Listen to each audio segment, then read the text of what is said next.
Okay, so we're 8 to 9 billion different types of people, but however, when we have a blood test, we all sit in the same normal distribution specifically for that blood test. How is that even possible? So let's step back a little bit. Let's pretend you're female for a moment and you're suffering from lethargy, fatigue, mood swings, poor sleep, poor appetite. We both go to our GP and we turn around and say these symptoms. Our GP does a baseline panel test and the results come in and we both sit in the same normal distribution for this blood test. How is that even possible? Your epigenetics are different to me, your microbiome, your gut health is different to me, your life events are different to me, your hormonal profile is different to me, everything about you is different to me. You're completely individual compared to me.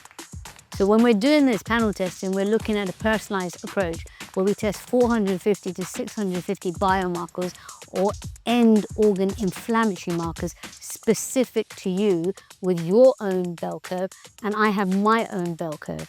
Does that make sense? So if my symptoms, if I wanted to improve my mood, my libido, my energy, I would look at the inflammatory markers associated with those organs and I'd have my own bell curve specifically to that. And I wouldn't want to be normal, I don't want to be 70%, I want to be optimal, I want to be functioning at 140%. And you might want to improve your metabolism and you might want to improve your sleep. So you have your own normal bell curve and your own distribution specifically with your end organ inflammatory markers.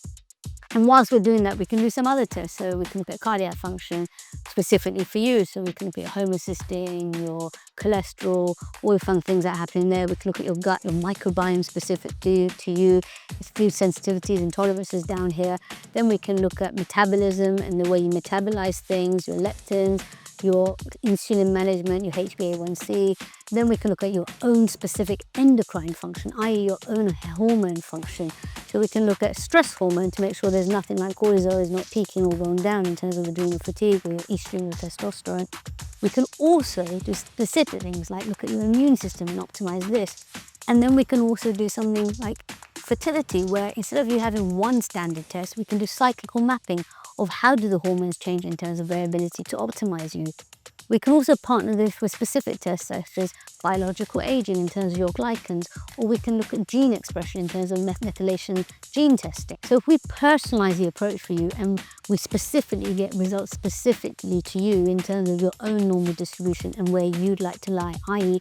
would you like to be normal or would you like to be optimal, we can move the needle specifically to that because we can take all this data and we can make a personalized program for you in terms of biohacking where we can make you look like a superstar and perform like a legend. However, we can make you superhuman in terms of Superwoman or Superman.